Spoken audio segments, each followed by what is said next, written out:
knew that was... Rodgers is down. Rodgers is down. Rodgers is being helped off the field with his arms around two athletic trainers. He caught it! Wilson caught it! Garrett Wilson caught it for a touchdown!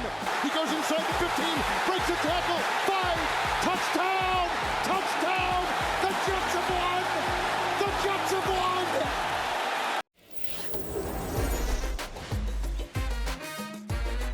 Fantasy Football Happy Hour with Matthew Berry, served by Applebee's. Welcome to the Fantasy Football Happy Hour. I'm Connor Rodgers alongside Matthew Berry and Jay Croucher. That sound you heard at the top of the show was a wild night for many reasons at MetLife Stadium as the Jets beat the Bills, but at what cost, fellas? At what cost? What cost?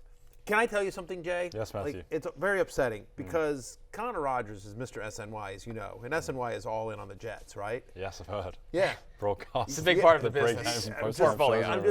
I'm just saying, you're going to be seeing a lot more of Connor Rodgers on NBC Sports these days.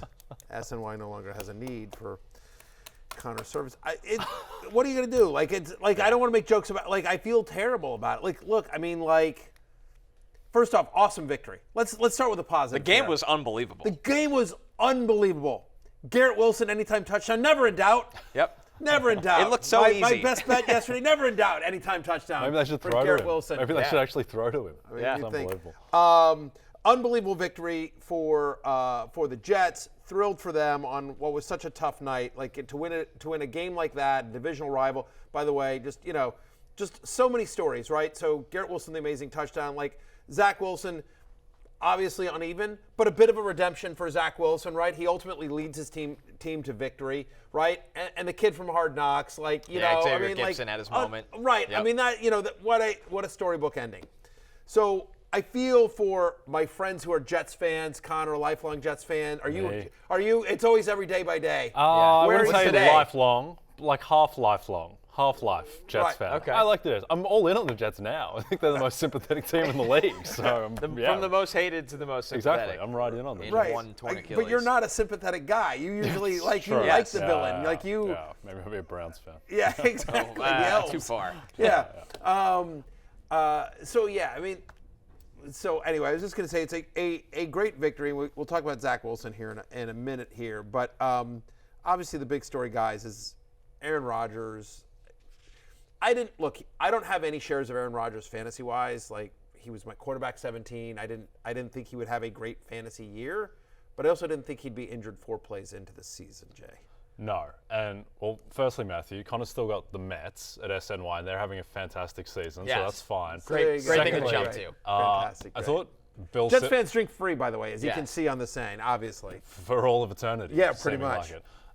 Bill Simmons had a really good tweet where he said that game last night was like a football game mixed with the film Magnolia, which Magnolia is actually my favorite movie, so that really rang true. And I thought that is a way to sum it up. It just felt like a fever dream. It felt like an unreality that could happen. And then mixed with the ending. Also, it's going to get glossed over now, the doinked kick to tie it up, which is now just an afterthought because of the punt run back. It never felt real.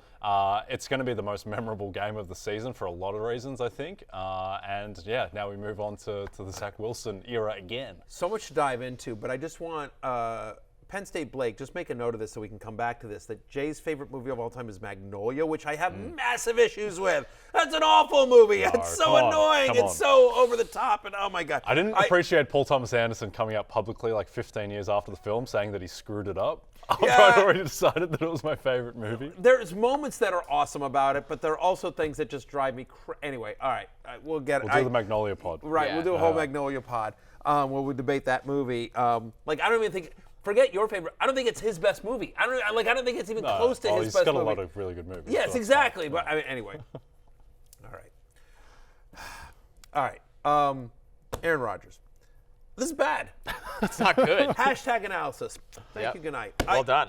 Take the day off. This is all right. So in case you've missed the news, it's been tweeted out that there were concerns last night that Robert Saleh said they thought it was bad. They were going to do an MRI to test whether or not it was a torn Achilles. It was a little confusing. The graphic on ESPN said that the X-rays were negative on his ankle. Yes. But which is true, but that's not the concern. His ankle wasn't broken. The ankle wasn't the issue, Thank right? you, But everyone. that wasn't the anyway. It was very confusing. But The fact of the matter is it has now been confirmed. He has torn his Achilles. He is officially out for the year. So, so now where do the Jets go from here? It's so much to talk about here. I guess the first thing is here's my question, just very quickly: is this the last play we see Aaron Rodgers play in the NFL? I think that's the biggest question. Is he just gonna kind of ride off into the sunset, or is he going to go through a grueling rehab process and try to come back for 2024, where his plan was always to play at least 2 years? Right. For the Jets, that's the whole restructure, at least 2 years. But this is one of the worst rehabs that you could possibly ever have to go through. I will say that Achilles tears, that's a career ender previously in years past. Think back to, just an array of players. But, different sport, but Kevin Durant came back and was close to the best player in the NBA after that. Cam Akers come back and looked very explosive. And he's not a running season. back. Yeah, and Rodgers isn't a running back. So I think that, it's just a matter of, do you want to put in all the work and get back at 40 years old? Look, I will say this, that if there is any player in the NFL that is mentally tough enough to do that, if they want to do it, Aaron Rodgers is that dude, right? That is a guy that when he puts his mind to something is just steel trap. Having said that, it is a long road. Vera Tucker saying, the offensive lineman was quoted, we were trying to lift him up. He was like, no, I'm not getting up. Anytime a player says that, it's probably not good. He knew immediately. Yep. So we'll get into all the fantasy implications in terms of football and the betting market. So the Jets play the Cowboys next week, which isn't great. That's not a great introduction for Zach Wilson after having to play the Bills. But the Jets were 3-point underdogs a few days ago against the Cowboys. Now they're 7.5-point underdogs. So that's gone through, it's 3 is a key number, going through 7 is a key number. So it's basically like they're 5.5 points worse with Zach Wilson. Now 8.5. Apparently, that's what I've heard. It's actually just going like a slot machine. Well, it's actually now 9. Yeah. Right. No, honestly, some of that obviously is Vegas, but some of that is the narrative around. There's so much negativity around Zach Wilson, and obviously the Cowboys with such a dominating performance on Sunday Night Football in primetime in front of everyone. I'm going to say this about Zach Wilson, and maybe I'm wrong about this, but I actually think Zach Wilson might be okay. Again, hang on, hear me out. Hear my premise out. Okay. I'm not saying that you would want to ever start him, and certainly not against the Cowboys. I'm merely saying is that the narrative around him, I think, is different. Like the pressure's off. No one expects this guy to be good, right? No one expects him to be good. And last night he comes into a game in which he's gotten very few first-team reps all season. It's a completely new offense, right? It's basically Rodgers and Hackett and their shorthand is basically the offense they're running. And so the more reps he gets with a first team and the more they simplify the playbook and say, okay, let's go back to the stuff that Zach Wilson, they didn't have that planned last night, right?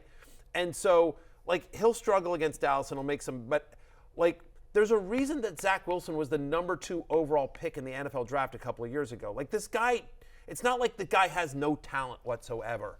It's all mental, and I do think that in this scenario with all the there's pressure taken off of him, as opposed to you're the number 2 pick, you need to be the savior of the franchise, as opposed to you're the backup and we're not expecting anything, and can we get something out of you? Yeah, look, I'll certainly be rooting for him. I think everyone will be rooting for Zach Wilson to succeed, but I just look at him and I think that he watched the Brett Favre interception against the Saints in the NFC title game when Favre was on Minnesota. He's like, that's what I want to do. And because that's how I feel when I watch him. And just the pick to Milano, the drifting back outside, extending plays for no reason, and inviting pressure and throwing it up for grabs. I don't know. I don't think there's much there.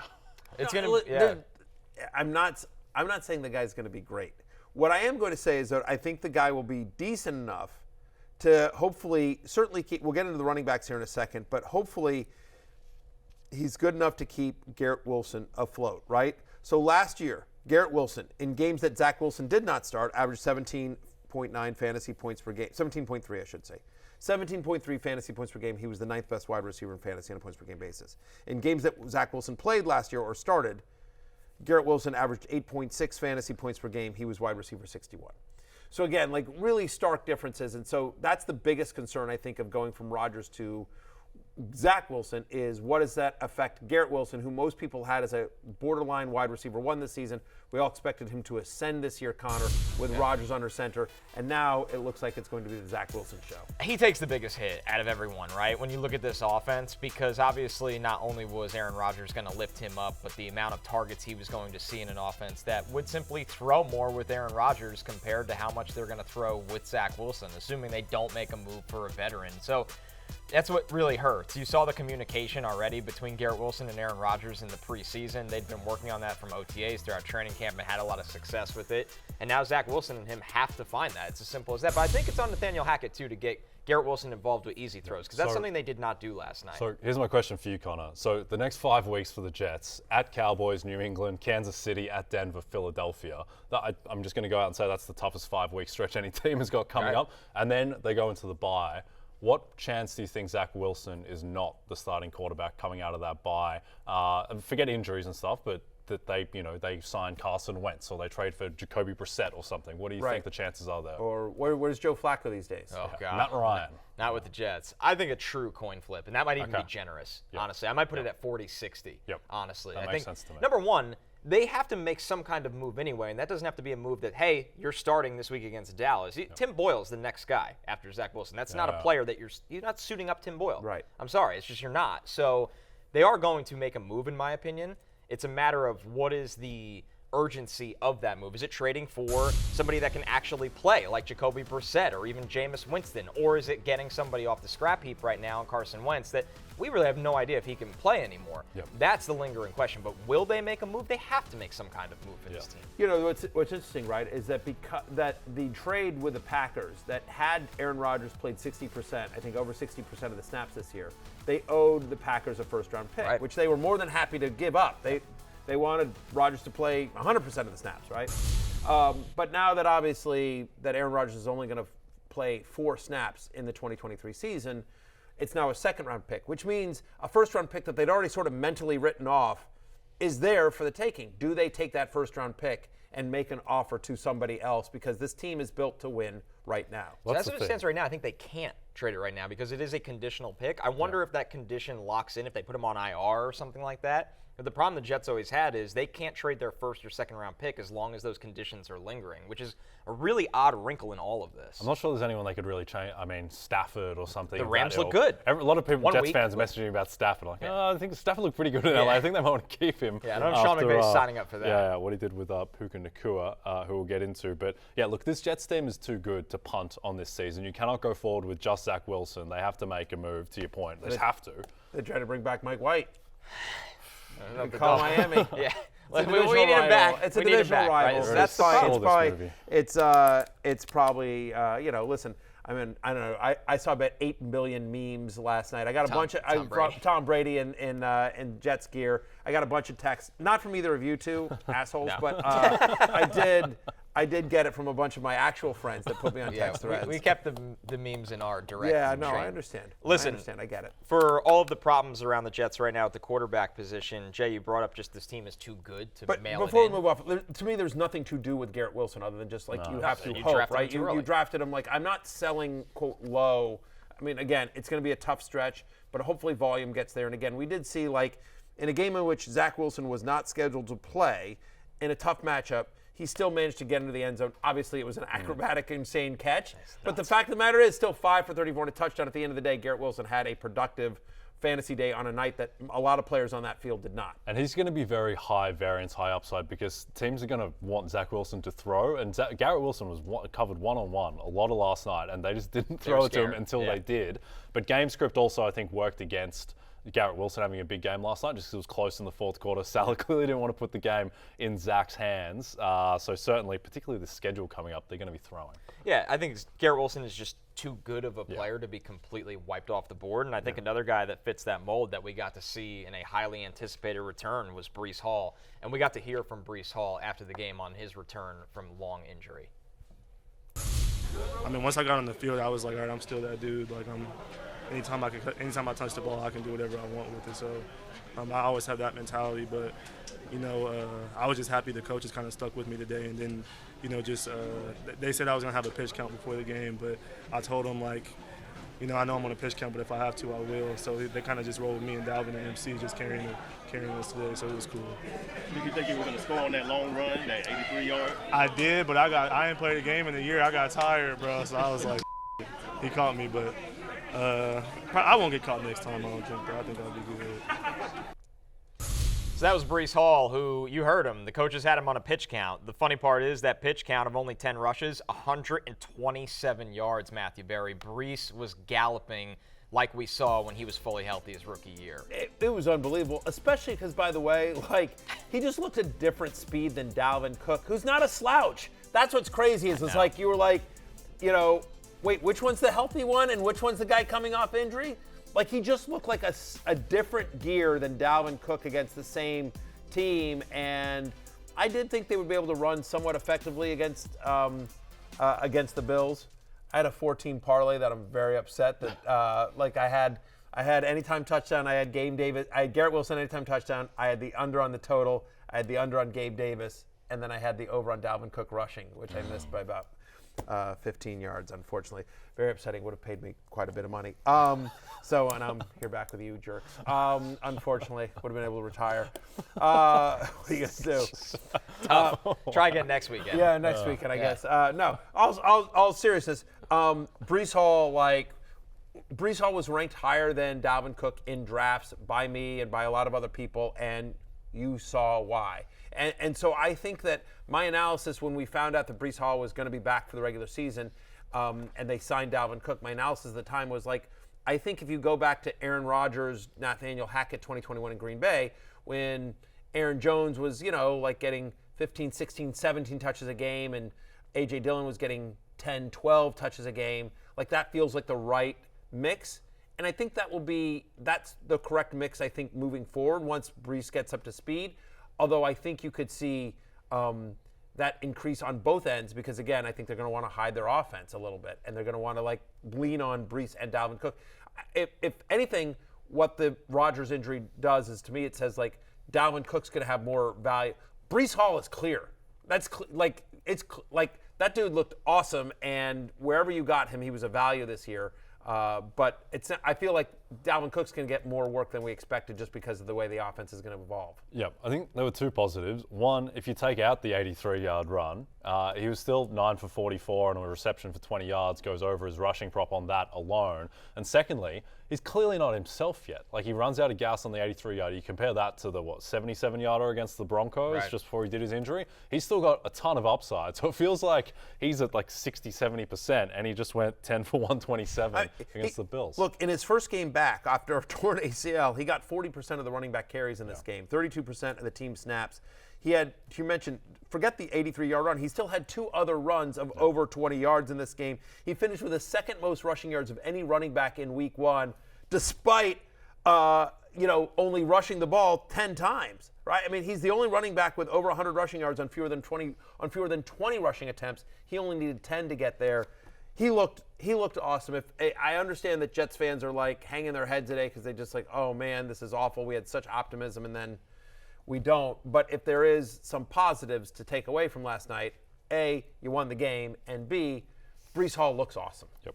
Yeah, he looked incredible, without a doubt. And I think another positive, if you have Breece in fantasy, is that running behind Mekhi Becton at right tackle, a new position for him, he looked great as well. So I think this is actually sustainable for the Jets running backs going forward. And they'll need them to be, because with their situation at quarterback, they need these two. Because, by the way, Dallas, that's going to be brutal. But, the Patriots, the Chiefs, the Broncos are the next three teams up. You can run on those guys. No one, you're not really scared about, The Bills have a good defense. Exactly. That's the thing, right?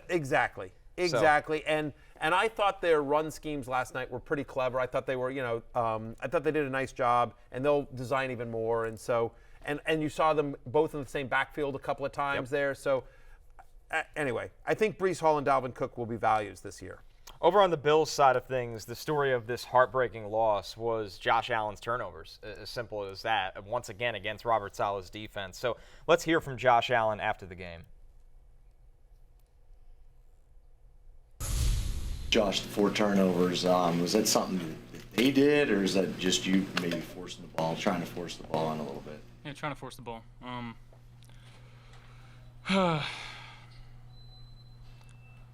Yeah, same place, different day. It's a good defense we played, but we can't play two guys. Can't play them and us, and I played us tonight, and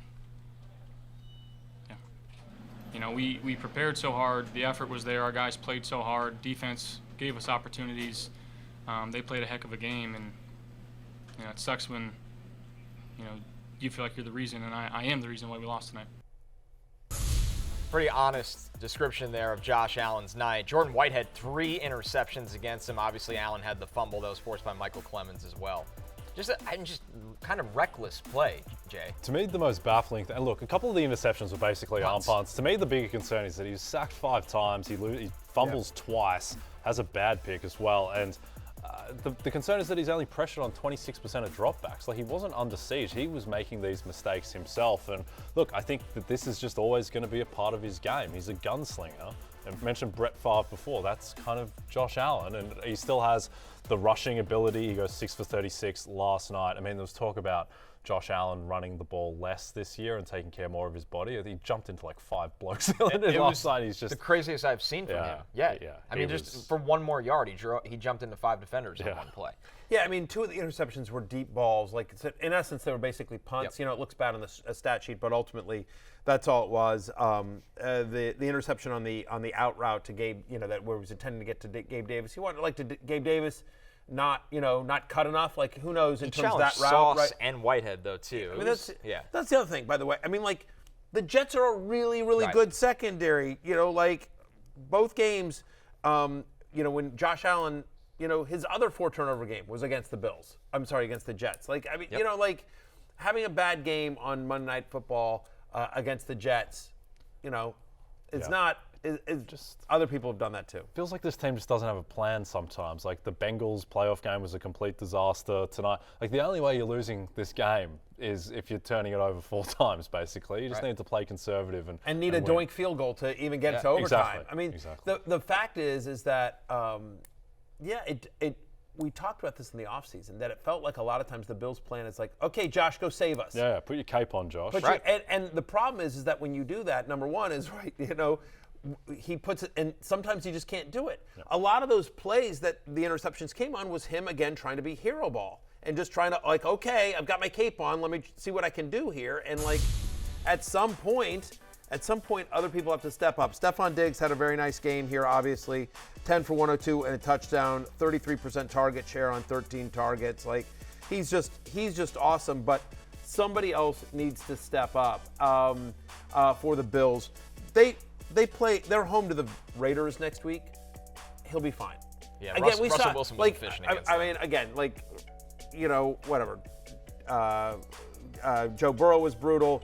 Jalen Hurts didn't do much this week. Even Mahomes, it wasn't a great game because of all the drops. Like, the fact of the matter is that fantasy-wise, all the elite guys are going to be elite guys next week. I'm not panicked on any of these guys. But no doubt, tough day at the office for Josh Allen. As you see the Bills' receiving leaders here, listen, they're an offense that doesn't play within structure very often, and that helps Stephon Diggs. Because you look at Stephon Diggs' 13 targets, and he caught 10 of them.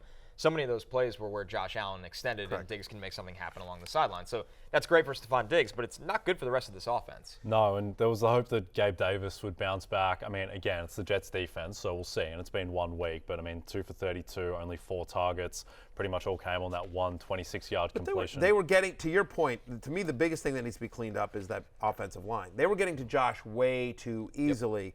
I will say that I think like their next 4 games, Raiders, my 1-0 Commanders, Dolphins at home, and then Jacksonville and London. And so none of those defenses, my Commanders have a good defense, not a great defense, not nearly as good as the Jets. But you're not worried about, I don't think you're worried about Miami's defense or the Raiders' defense or the Jaguars' defense as it relates to Josh Allen. The Giants are the next one after that on NBC, Sunday night game. So, yeah, he should do well in that one too. Yeah, and we have Zach Wilson and the Jets against the Chiefs in Week 4. Like, how soon do we get to flex? Can somebody look that up? How soon do we get to? That game cannot be flexed. Yeah. I already have checked into all of this. So, listen, hey, it could be Jacoby Brissett against Listen, Patrick Mahomes. Zach Wilson was compared to Patrick Mahomes coming out of college. So there you go. Never know. It is, Never know. listen, Mahomes the fact of the versus matter Mahomes. is Patrick Mahomes, Spider-Man on his own is must-watch TV. Yeah. So That's there right. you go, must-see TV. Our last note from this game on the Bills, James Cook obviously leads their backfield, 12 rushing attempts, 46 yards. I think more notably, he only had 17 yards receiving, but he was targeted 6 times, Barry. They were looking his way in the pass game quite often. That's, I think, the most exciting thing. The weird part, by the way, is that they also threw to Damian Harris. I'm like, wait, I love that guy. But they were, so just, again, trying to find some stuff. But listen, I had James over Dalvin in terms of the Cook brothers. That's how it wound up. James Cook running back 27, Dalvin running back 33 for the week. I think what's most impressive, though, is that the concern coming into this season was, is James Cook the guy? Or is Damian Harris going to be more involved than we thought? James Cook handled 80% of the running back carries. He got 60% of the team snaps. He had his 6 targets were the second most on the team. Now, admittedly, Damian Harris was the only running back to touch the ball inside the red zone, so that's going to happen. But I liken back to think about Ramondre Stevenson last year. Damian Harris got a lot of red zone touches last year. Ramondre was more of the passing down back. Ramondre Stevenson was still a top 10 fantasy running back, and Damian Harris is now on the Bills. So I guess my point is that even without some of the red zone touches, it caps James Cook's upside, but there's still very much a viable path to him being a very usable top 20, number 2 running back in fantasy. He was the second best running back on the field last night after Breece Hall, I thought. Yeah, agreed. The one concern would be that they were leading pretty much the whole game until the fourth quarter. They controlled time of possession, and they still ran the ball 22 times to Allen's 41 pass attempts. This team wants to throw the ball, and that will cap Cook's upside a little bit. But in terms of getting to a low-end RB2, I don't think it affects that too much. But also, I just think, I think they were taking what the Jets could give them. Sure. It was hard to run against it. I mean, I thought James Cook earned some tough yards. I was excited that despite the fact that the offensive line honestly got dominated by the Jets. Let's be clear that even though the Bills line got dominated by the Jets, the fact is they committed to trying to establish some sort of a run game here with James Cook. So as somebody who has a lot of James Cook, I did not come out of week 1 discouraged. I came out encouraged, actually. I was very happy with the usage last night. And Josh Allen can't get hit like that all season. I mean, that is not sustainable for the Bills. I don't care how great he is. Josh Allen's going to be awesome next week. Yes. Josh Allen, whatever the line is on Josh Allen, I want the over right now. Buy the dip? Yeah, I'm buying the dip. Yeah. I'm buying the dip As on the young Josh people Allen. like yourself say, Let me buy put the it this dip. way. Let me put it this way. I'm still very proud to let everyone know that Josh Allen is an investor in FantasyLife.com. I just want everyone to know that. I'm not shying away from it. I am still. Because you're kind of moving away from Burrow a little bit after the loss to No. Cleveland. I'm still very proud of Joe Burrow's investment in FantasyLife.com and Jamar Chase's and Austin Eckler's. Patrick Mahomes, meanwhile, had a shocking week 1, and he's not an investor. Correct. Yet. All right. Yet. That's the correct way to phrase it. We're taking our first If break. you guys ever texted me, maybe I'd have let you in the round. That's true. That's fair. Something to think about. When we're back, it's time for Waiver Wired. We'll be back after this.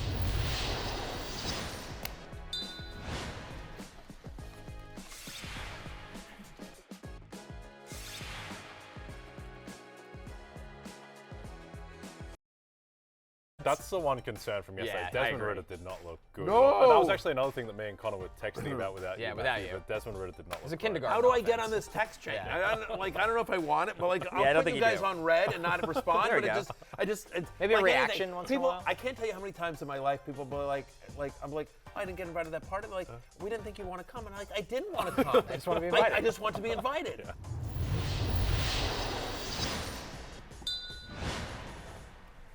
Another day, Matthew is still not on the text chain. It's just me and Jay. outrageous. We were texting last night about the Mets, about life, Connor's dog. Nothing for you, Matthew. Yeah, I was just gonna say, tell me about 3 things I don't care about, right? Your dog, your life, or the Mets. I mean, honestly, in that order. But things that I don't care about, The dog's number 1? it's a dog. I would put the Mets easily at number 1 right now with how things have gone. But yeah, in terms of what I don't care about. I mean, you opened the show saying SMY's folding, basically. What else are you guys gonna talk about over Hey. there? Your dog? Hey. First place, New York Jets. Mackay Becton. There you go. There you go. A lot of 1-0. Just like the Commanders. Just like my Commanders. That's right. If only you guys had a future Hall of Famer at quarterback. tough. Yeah. I mean, you guys do. He's just. We might trade for Jacoby Brissett. So be careful. Yeah, exactly. By the way, The best quarterback between the two teams at the moment. 1,000%. That's true. Take that back. Genuinely. I'll tell you this though. If the Jets offered a 1 for Jacoby Brissett, Oh my God. Yeah. 100%. Like a Rivera, trade it. A 199. Yeah. Yeah, Jim Irsay doing the deals over here. Yeah. All right, let's get into waiver wire. We have a lot of It's an names to underrated go joke. through. So we'll start with the running backs here. And, man, what a surprise it was for Joshua Kelley week 1, Barry. And Austin Eckler still went off. Joshua Kelley, you see him available in 95% of leagues. He leads the list going into waiver wires this week. Yeah, look, I mean, the fact is that we're not sure about the availability of Austin Eckler. We're hopeful that but he was dealing, I think, what was the quote? He's dealing with an ankle thing? Yes. Something like that? Yeah, ankle injury day to day. Something like, very vague. He's day to day, we're all day to day. But what's impressive here is, it's an old Keith Oldman. It's an old Keith Oldman quote. It's not my joke. Look, 45% of the offensive snaps is what Kelley played. His 16 touches, I thought were pretty impressive. He had 3 carries of 10 or more yards, right? Which is tied for the third most of any running back in week 1. The point is like 16 for 91, a touchdown. He looked the part. Austin Eckler for years has talked about that he wants less of a workload, that, because he's a smaller back, he wants less. And so sounds like Kellen Moore heard him and talked about it. Kellen Moore, who obviously used Ezekiel Elliott and Tony Pollard very effectively last year. We've seen him use multiple running backs, even when he has an alpha dog, right? Last year, he had Ezekiel Elliott as the alpha dog, regardless of whether that should be or not. That's what Jarrow wanted. And so the fact is that he was able to work Zeke and Tony Pollard, and both were very effective fantasy-wise. And so I'm not saying that Josh Kelley is suddenly this year's Tony Pollard, but I'm also saying, like, he's got a lot more value than you thought he did 48 hours ago. Can he be Samaje Perine? Yeah, maybe. Yeah, 100%. Yeah. And obviously, very important insurance running back if Eckler misses any time, whether it's this week or in the future. Yep. I think the key thing as well is that Kellen Moore just ran the ball a ton against Miami, where, Justin Herbert dropped back 36 times. The team, they ran the ball 40 times, which is crazy. Josh Kelley. And the other thing, too, is that you look at their stats, Eckler and Kelley, and Eckler has a slightly better line, but Eckler broke a 55-yarder, which is always a little bit fluky when you're breaking big plays like that. And look, it was a good run, but you take that out, and Kelley kind of outperformed him. Now, the thing here with waivers, specifically to Josh Kelley, but just in general, is like, you're the one that knows your team better than we do, right? And so it's ultimately about what do you need in the moment. So Josh Kelley, to me, is a priority pickup if you have Austin Eckler. Josh Kelley is a priority pickup to me if you're looking for the rest of the season, if you need some running back depth. If you're like, I need a guy this week, Josh Kelley ain't your guy. They play the Titans, which is one of the best run defenses in the NFL. But then after that, they're at Minnesota, doesn't scare you. Then they're home to Las Vegas, doesn't scare you. Then they have a bye. So my point is like, if I'm in a guillotine league, for example, like unlike Blake got cut from ours. We have a show league. We have a show guillotine league. He survived. Oh, that's right. He survived. He didn't deserve to. Danielle, by a hair, by a he hair. survived. He should have gotten cut, is what I meant to say. I'm sorry. Poor Danielle. Danielle got cut. But he started Christian Watson, apparently, is what I'm hearing. Yeah. Bold play. Yes, exactly. Bold play, Cotton. Let's see how it works out for you. At any rate, I'm off the rails here. The fact of the matter is like, I'm not starting Josh Kelley in a guillotine league this week, even if Eckler is out. But I do think he's going to have value throughout the season, and certainly to anyone that has Eckler on their roster. All right, let's look at the next one on this list. Kyren Williams available in 94% of leagues. It's not that Cam Akers wasn't involved. Cam Akers got a ton of carries, over 20. Just didn't really do much with them, while Kyren Williams had 15 carries for 52 yards, and most notably the 2 touchdowns there, Jay. I don't know how sustainable that is for the Rams offense, but I think most importantly, Kyren Williams was involved. Kyren Williams was the guy, and it's misleading because Akers got more carries, but that was towards the end of the game. Exactly. Kyren Williams dominated the snap percentage. So, yeah, I think I'd just rather have Kyren Williams over Cam Akers. And, Cam Akers was a guy who was going in, the 60s in drafts, and I think I'd already just rather have Kyren Williams. Barry, I remember last summer you were saying how much the Rams really liked Kyren Williams. It might be more of a third down role. So we know the staff likes him, and just feels like this year they're more willing to give him the much more significant workload that turned out much higher than Cam Akers, like you highlighted, Jay, in the first 3 quarters of the game. That's what stands out. Yeah, I mean, that's what's frustrating is like sometimes, look, the genius is never questioned with me. It's just the timing is always the challenge. Because last year in the middle of the year, I was all in on Kyren Williams. And I'm like, I'm telling you, blah, blah, blah, blah. And there's a whole is up and down with Cam Akers. And then over the second part of the year like it was all Cam Akers. And I'm like, I really like Kyren Williams, but I guess I'm alone here. And then turns out, and then I bailed on him, and then, and I talked up Cam Akers because it looked like they were all in on Cam Akers. And then it turns out I was wrong. Jay, I should have trusted my genius instead of, Sean McVay, who other people say is a genius. Yeah, it's like with me how I really liked Daniel Jones in 2019 and I just mistimed it. And by 2022, it finally came around and now it's gone the other way again. I'm just going to tell you right now, if they ever invent fantasy football time machine, I will crush all of you guys like grapes. Look, you're absolutely right, Jay, in terms of Williams. Like, the fact of the matter is, like, when it mattered, he was the guy. He got it. Now, he wasn't really involved in the passing game here, but 67% of the team snaps. More importantly, 78% on third downs, 4 of 7 inside the 10. And again, somewhat misleading because they used Cam Akers a lot towards the end of the game when it was out of hand. But I will have Kyren Williams ranked higher than Cam Akers this week for Rams running backs. I think he's a priority add this week. I don't know that you can expect 2 touchdowns every week. And again, as opposed to what do you need this week versus the longer term season? They play the Niners this week, right? I mean, like, I think I think things are coming back down to earth for the entire Rams offense this week against San Francisco. All that said, all the guys we're talking about here is just like, with Josh Kelley, at best Josh Kelley needs an injury to Austin Eckler to have true full value. Like, I think he'll have some value as a secondary back, but like, he's not going to be an elite fantasy option unless something were to happen to Austin Eckler. Kyren Williams has that chance. Like, I would argue he's currently the starting running back of the Rams. Yep. So anyway, he's, of all the guys that are out there, he's the guy that has the largest playing time right now. Yep. One of the bigger surprises of the week, not that Kenneth Gainwell was heavily involved for the Eagles offense. We've talked about that for a while, but that Rashid Penny was a healthy scratch. We got to hear from Eagles head coach Nick Sirianni on that after the game. There was just a number count. I mean, you saw that, I don't ever want to come out of a game where DeAndre Swift has only 2 touches either. And so, we were where we were with numbers and some of the things. Our first 3 guys through camp are those 3 guys that dressed. And so, like I said, with Boston, to have 4 backs up when Boston and Rashid, and DeAndre both only had 1 carry, we got to play that number game. Barry, you should put that quote in your pocket for future use. We were at where we were at with some numbers and other things. Yeah. It might work out for you. I'm gonna. It's very on brand. Listen, I feel like that's the kind of, back in my single days, when I would get caught, single days in East Lansing. The East Lansing disaster. Yeah. And there was also one night in Buffalo that I don't want to talk about, but just like, sorry, it was a numbers game. I sort of got caught. Look, the fact of the matter here is, that was a lot of gobbledygook to say, we don't like Rashid Penny. It was very unclear what he was saying, and then he also couldn't say it. Yeah. He didn't want to, he was just sort of just like, yeah, man, you don't like Rashid Penny. Oh. I don't want to come out of a game where DeAndre Swift only has 2 carries. Well, you just did, and you won. So he could have changed that, Nick. Yeah, I mean, he can say all he wants, but I think they're most comfortable with Gainwell in the system. I mean, he played 62% of the team snaps. What's most important is 50% on third downs and inside the 10. He handled 82% of the team's running back touches. Now, he's dealing with a little bit of a rib injury today, so we'll see. He didn't participate in today's walkthrough. We'll see if that becomes serious. It's worth noting because they are the Thursday night game against the Vikings.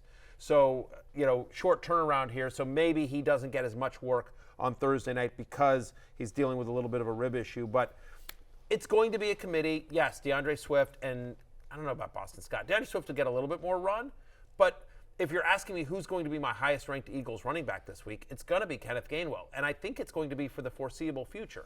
It's still going to be a committee, and still the guy at the goal line that I think has the best shot at scoring a touchdown is always going to be Jalen Hurts.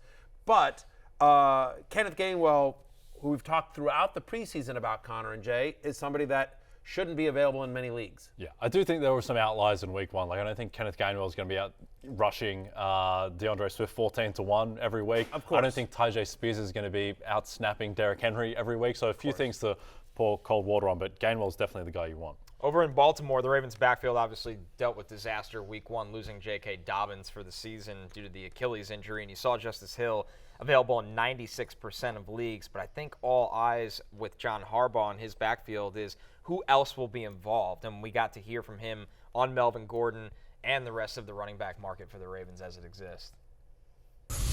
No, I think that we're good. I like the guys we got. Melvin is going to, he's here for a reason, and certainly didn't expect it to be this quick, but that's why he's here. That's why he wanted to stay here, I think, because, he likes it here, and he likes the offense, and he likes the environment, and he's a heck of a talented guy. You saw him in the preseason. He's a proven back, so I'm very, very glad that he's here. So I'm sorry, John. That was when you said you're good. You don't foresee looking outside the organization to add a running back. No, I mean, no, I don't. That's not what I'm looking to do. But if you want to ask Eric what his thoughts are, give him a call. Interesting aesthetic for the Baltimore press conference. Looks like John Harbaugh's about to break down like a middle school biology curriculum or something. But that aside, or they're about to be a spotlight on him and ask him where he was the night of the 12th. Exactly. You know what I mean? Yeah, it was intense. Yeah, it just definitely seemed like some sort of interrogation room. And they got to fix that up. Anyway, it's been about a decade now of Baltimore's running back situation. I mean, it's like Justin Forsett, Terrence West. Now we're in the Justice Hill, Gus Edwards. Don't remember that there was the Kenyon Drake era, yes, the Latavius Murray era, Devontae Freeman. Yeah, it's not ideal. I mean, ever since Ray Rice, basically, that's the last time they had a really go-to guy. And look, I don't think any of these, like Justice Hill, Gus Edwards, Melvin Gordon, I don't think you're going to be confident starting any of these guys, even in favorable matchups. So we look at the comparison in Week 1 against the Titans. Justice Hill and Gus Edwards both had 8 carries. Hill gets in the end zone twice and sees a slightly higher snap rate. But I mean, Matthew, do you have a read on this situation? Yeah, I mean, I think it will be annoying, and it'll be kind of a committee, and obviously Lamar is going to be involved as well. If I have to pick one, give me Justice Hill. I know you sit there and go 8 rushes for 9. Justice Hill only 8 for 9 versus 8 for 32 with Gus Edwards, who's a much better north-south runner. Gus Edwards is, but for me with Hill, it's the passing game usage, right? So after J.K. Dobbins went down, Justice Hill played 52% of the snaps. He played 6 of 7 downs on 3rd and 4th down. He got all 3 touches inside the 10-yard line. He played all 3 of those snaps. So I just feel like there's a better – touchdowns are so fluky, you know what I mean, that I feel like there's a better chance that Justice Hill, because he's got some passing game usage, feels like they'll mix and match in terms of the rushing, but at least Hill also has some passing game usage. But, by the way, Harbaugh's right.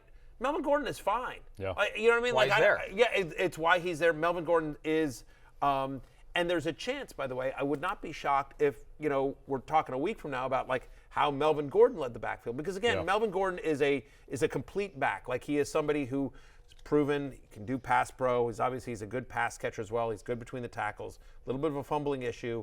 But I wonder if maybe he was, for lack of a better way to describe it, because he was the most similar to J.K. Dobbins, and he's also the newest guy there, so that's why maybe he didn't make the squad initially.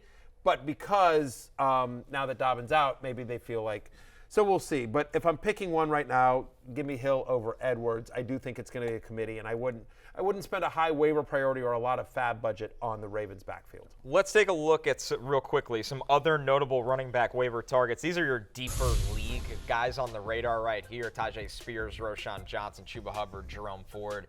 And then one of your sleepers from the summer, Barry, Sean Tucker, who ended up making the Bucs roster. Not a good week for Rashad White. Second lowest rushing yards over expected among qualified running backs in Week 1 for Rashad White. So Sean Tucker is somebody I think is really interesting. Jerome Ford, it's worth noting that a lot of his snaps came in the 4th quarter, but he is certainly a great insurance back for Nick Chubb. And the last one on Roschon Johnson there, obviously. He played heavily in the 4th quarter, but he played more than I thought he was going to in Week 1. And there's a path to Roschon Johnson winning this backfield versus Spears would need an injury to Derrick Henry, right? Chuba Hubbard would need an injury to Miles Sanders. To me, the two guys that Ford would need an injury to Nick Chubb. So Sean Tucker and Roschon Johnson in that order are the guys that have the clearest path to winning playing time just because they're good. Yep. Let's jump into the wide receivers on the waiver wire, and we have to start with the guy that had a monster week in Puka Nacua. As you're going to see him at the top here, available in 93% of leagues. Tried to warn you, and Puka We Nacua. did. We talked up Puka Nacua quite a bit. We did, but and Jay laughed at us. We did, but only because we weren't sure on the pronunciation. Puka Nacua, 15 targets, 10 catches, 119 yards against the Seattle secondary. Upcoming schedule against the Niners, which is always scary. The Bengals, that's a good defense. Then he has Indianapolis and the Eagles as well. But I think the bottom line here is, Barry, Puka Nacua is going to be a favorite target of Matthew Stafford this year. One of two players with a 40% target share. Sorry, killed the right. other one. I mean, right, seriously. He had 15 targets. That was him and Tyreek Hill tied for the most targets in week number 1. He also tied for the team lead in routes run. Look, we were not surprised he was involved. We talked about this on Fantasy Football pregame Sunday morning. We mentioned him as kind of a sneaky ad as well. We've talked about him on this show previously when the Cooper Kupp injury happened. That, look, this is somebody they like a lot, that had a really strong camp. And we know that Matthew Stafford likes to focus on one person. So my point is Puka Nacua, which I think means no worries, is absolutely a real thing. Oh, is that what it is? So Hakuna Matata means no worries. All right. Puka Nacua means fantasy goodness is what that means. So anyway, I think he's a priority ad. I do not think this was a fluke. I think he will have a role when Cooper Kupp comes back. If Cooper Kupp comes back, he is the Rams' pass catcher that I want the most. This is not a fluke. He was the 5th highest rated wide receiver by PFF grade in week 1. He's unbelievable. Look, he's plus 3,000 to an offensive rookie of the year. Like, how high is the ceiling on Puka Nacua? Well, and look, we talked about this like 2 weeks ago when, like I told you, I got a text from my buddy Jim Nagy who runs the Senior Bowl, and he's just like, of all the kids out, he's like, I just got out of my fantasy draft and I drafted Puka Nacua in the last round. I'm telling you, this kid can play. So I'm just, I'm just telling you that. They know what they got there in LA. They're very excited about it. Tutu Atwell as well, by the way, sort of bypassed Van Jefferson as well. He had 5 deep targets in week 1. We know Stafford likes to sling it. 5 was 8 targets came in the slot, so they're moving Tutu Atwell around quite a bit as well. 6 for 119. Again, they're playing the Niners this week, but I do think it's going to be Nacua and Atwell in that order for the Rams passing attack. Yep. How about the forgotten man in the Jacksonville offense, Zay Jones, available in almost 70% of the leagues. He has targeted 7 times, 5 catches, 55 yards, and a touchdown against the Colts. And Jay, I mean, he outperformed Christian Kirk in this game. I'm not going to say that's going to be a constant, but Zay Jones, he matters. I will. Yeah, I think there's a new forgotten man in Jacksonville, and his name's Christian Kirk. I might rather just have Zay Jones going forward with that offense. 100%. Look, that's their offense, is Ridley and Zay Jones on the outside. Christian Kirk played almost entirely in the slot, and that's what they want to do. And so they're going to be going 2 wide, more than 3 wide, a decent amount. And so Zay Jones, who very quietly last year had 82 receptions, just by comparison, more than Amari Cooper, more than Terry McLaurin. So Zay Jones, who played on 88% of the offensive snaps, compared with just 61% to Christian Kirk, just as we're sort of talking about there. Zay Jones is going to be a thing. And this is going to be a pass-first offense. It's going to be a good offense. Kansas City, Houston, Atlanta, and then Buffalo in London. But the next 3 weeks line up really nicely for the Jaguars offense. In Green Bay, Romeo Doubs capitalized off of no Christian Watson this week available for Jordan Love, and Christian Watson's dealt with a lot of injuries already in his young career. Doubs, only 5 targets, 4 catches. The yardage isn't there with 26, but he does end up catching 2 touchdowns. My one caveat in this one, Barry, it just feels like everybody goes off against the Bears defense lately. It's cut to Chicago. Yeah. Wow, we're taking a shot. But yes, 100% agreed. It doesn't look like, if Christian Watson is out once again, you certainly like Doubs. Tied for the team lead with 5 targets. He scored on both of his red zone targets. He is, to the extent they have anyone, a veteran, right? I know it's only his 2nd year, but again, they're just so young in that receiver room. So Doubs, who's available in almost 70% of leagues, gets the Falcons next week. How about Kendrick Bourne? I think this guy is really interesting, right? 6 for 64 and 2 touchdowns. He had a 20% target share, 11 targets. Now, is Mac Jones throwing it 50 times every week? Obviously not. And Devontae Parker was not active for this game, but still, Kendrick Bourne is one of those guys that when he's gotten an opportunity, whether it was in San Francisco, whether it's in New England, I feel like he always produces. Yeah, he does. I agree. And another guy to watch, Rashid Shaheed, who went 5 for 89 Connor's touchdown, 6 targets. Really could have had a deep bomb touchdown at the end as well that Derek Carr just missed him on. He is a guy, I mean, it looks like they're going to be able to support 3 wide receivers because Michael Thomas, my man, was also good too. That was my biggest question. I thought Shaheed would really get a huge bump when Thomas inevitably gets banged up, but it looks like all 3 of these guys are going to matter under Derek Carr's passing attack. What will be interesting to see is what happens when they play a defense they can run against. They couldn't run against Tennessee, so they had to throw the ball, right? And there's no Alvin Kamara. So what happens in 4 weeks when we're up against teams that they can run against and they have Kamara back? All of that said, here's their upcoming schedule. And we've talked about this all throughout the preseason, just how ridiculously easy the Saints schedule is, why we love the Saints defense.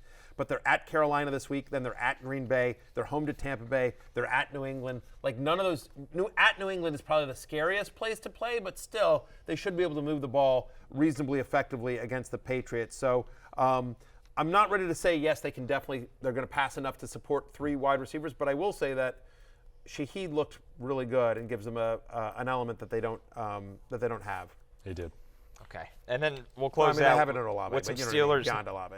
With the Steelers here, it sounds like Deontay Johnson is going to miss some time. What does that do, Barry, for Allen Robinson in this offense that really struggled against the Niners week 1? Suddenly makes him somewhat relevant. Now, here's the question. Allen Robinson's been playing the slot, and if you told me, hey, Allen Robinson's going to continue to play in the slot, great. Love that because there'll be more targets. This will be a better offense than what they showed against San Francisco, right? The only concern is like they've got Calvin Austin, right? They've got other guys. They've got smaller guys there like Olszewski, right? Yep. That are going to play in that feel like they're much more better suited to the slot. So Allen Robinson, who can play outside, we don't want him to play outside, you know what I mean? But he can play outside. But if he stays in the slot, I think he becomes pretty interesting. They're home to Cleveland this week. I believe that's the Monday night game. Then they're at Las Vegas, at Houston, then home to Baltimore. So 2 of the next 3 games are really nice matchups for him. Deontay Johnson expected to be sidelined a few weeks with that hamstring injury. George Pickens, sky's the roof for him. And I wonder if we see more Jaylen Warren as well as part of this passing attack. Yep.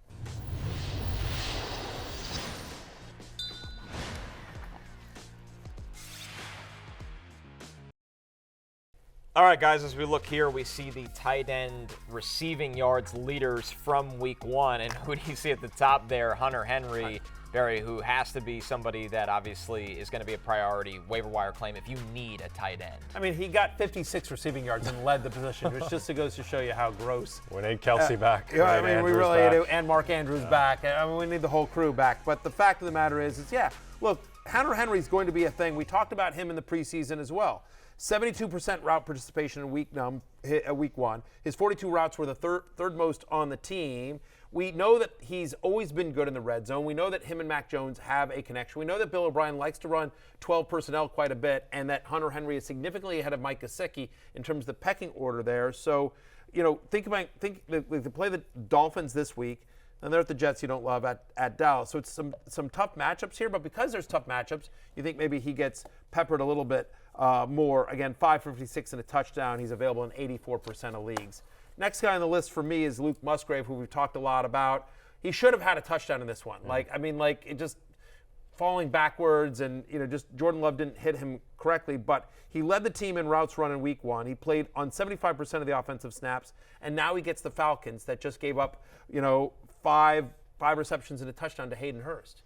Yep, and also just the Packers, their schedule the first half of the season is incredibly kind. New Orleans after Atlanta is tougher, but then Detroit at the Raiders, they will be able to feast, and there's a very real chance that, and particularly with Christian Watson's injury concerns and Romeo Doubs is still unproven, he could be Jordan Love's go-to guy.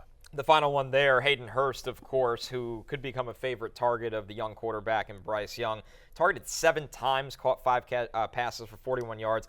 Most importantly, buried the touchdown in this one, too. Yeah, look, they play New Orleans this week, and they're traditionally very tough against tight ends, so I don't know that I would love Hayden Hurst this week. But then at Seattle, home to Minnesota, at Detroit, so it's a nice schedule after the Saints this week.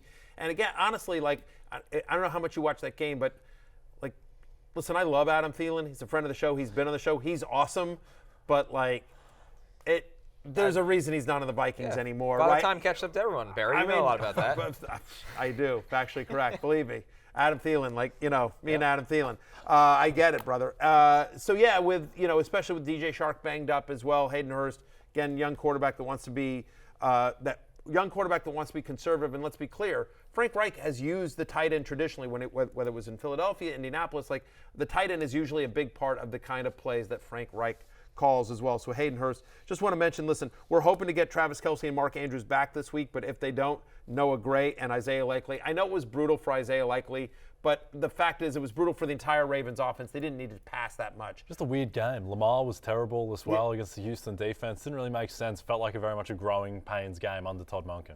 Yeah, and also just want to mention this, that just before we went on air, Denver, news out of Denver, Greg Dulcich is expected to miss multiple weeks with a hamstring injury, which means Adam Trautman, who is already running ahead of Dulcich in the preseason and played more snaps on Sunday, suddenly becomes a full-time starting tight end for Russell Wilson.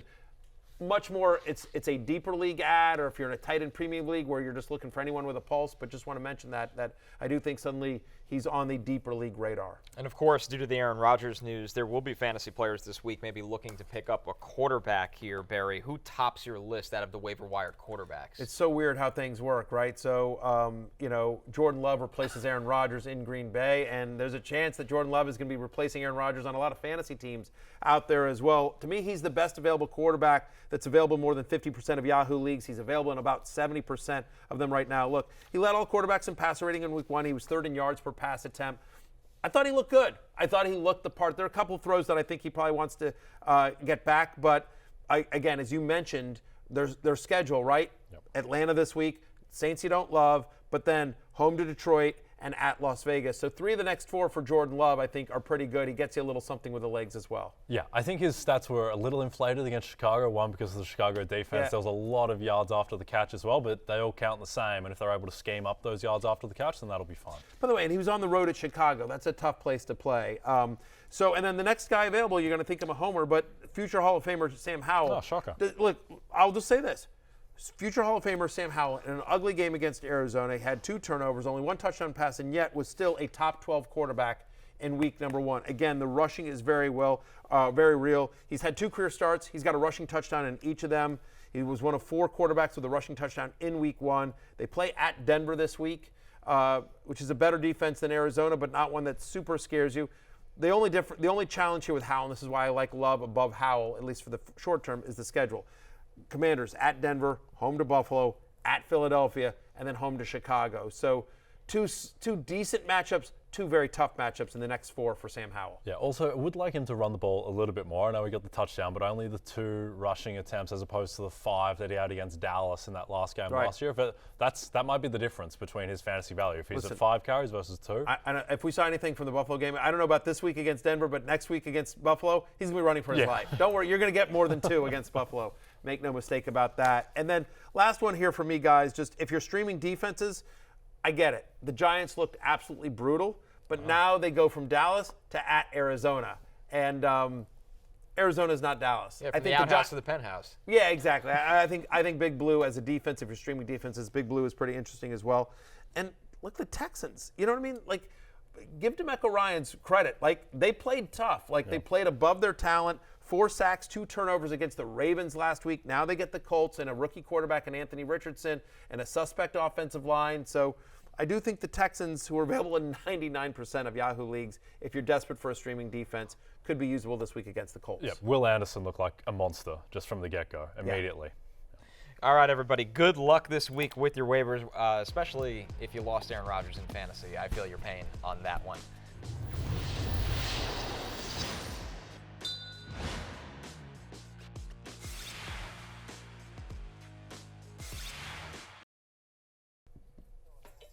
You see your week one receiving yards leaders among tight ends here on your screen. Hunter Henry with a 72% route participation in week number 1. He had 56 receiving yards and a touchdown. He's going to be a thing. He's available in over 80% of leagues. Plays Miami on Sunday Night Football. How about Luke Musgrave? You know, I've been talking about him. Plays Atlanta this week, which just allowed 5 yards and a touchdown, 5 receptions and a touchdown to Hayden Hurst. And then there's Hayden Hurst as well, who is available in almost 90% of leagues.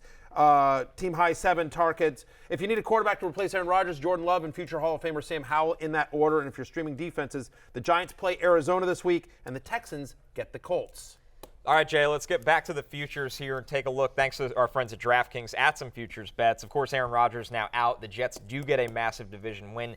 But, Jay, no surprise, the odds for the Jets, whether it's to win their division, to win the conference, or to win the Super Bowl, have drastically shifted. Yeah, and this just illustrates the importance of Aaron Rodgers, that despite getting a really key division win over Buffalo, the Jets go from plus 290 to win the AFC East before Monday Night Football to now plus 600, and the Miami Dolphins are now the favorites to win the AFC East at plus 135. I would say that if you like Miami to win the division, don't bother with that. Just bet Mike McDaniel to win Coach of the Year at 14-1. Everyone loves Mike McDaniel, as we've talked about, one of the best press conferences in sports. And also with Coach of the Year, you want the coaching to be very visible, just to be able to point at it. You can see exactly what Mike McDaniel does, the way he schemes up that offense. It's like Kyle Shanahan. It's very, very evident, and people will vote for him if he deserves it. By the way, if you think the Jets, and same argument for the Jets, right? I mean, again, Saleh is very good at the press conference, like, New York media. If you think the Jets somehow pull out this division and or even just make the playoffs, right? They don't even have to win the division. If you think Robert Saleh and the Jets make the playoffs after losing Aaron Rodgers, which I think there's a chance, right, that they could sneak in as a wild card, right? Then you ought to just bet him at 14-1 as well, right? Yep, plenty of narrative there. All the narrative in the world. Right, exactly. Again, it's a New York coach. We saw that last year. Honestly, Brian Daboll won Coach of the Year last year, and while Daboll did a great job, he didn't do nearly as good a job as Kyle Shanahan or Pete Carroll, Pete Carroll's win total before the year was 5. Yeah. Everyone thought the Seahawks were going to be left for dead. They lost Russell Wilson. They're going with Geno. And Seahawks were really, you know what I mean? So it's like. It's a narrative award. It's a narrative There's award. There's no objective criteria. It's whoever's got the best story. Right, exactly. So. DraftKings Sportsbook is an official sports betting partner of the NFL, and today, new customers can bet $5 and get $200 in bonus bets instantly. Download the app and use promo code SNF when you sign up. DraftKings Sportsbook. The crown is yours.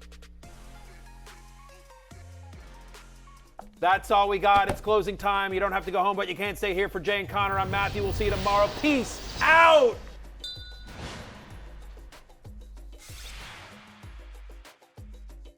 Hey, it's Matthew Berry from NBC Sports and RotoWorld.com. Just want to thank you so much for watching what you just watched, or at least being too lazy to click out of it after the autoplay just kept it going. So either way, thank you so much for just letting it scroll by your screen. And now I'd like to ask you respectfully, okay? Respectfully, please subscribe to the NFL on NBC YouTube channel for the latest NFL news, fantasy headlines from RotoWorld, and betting analysis from NBC Sports Edge.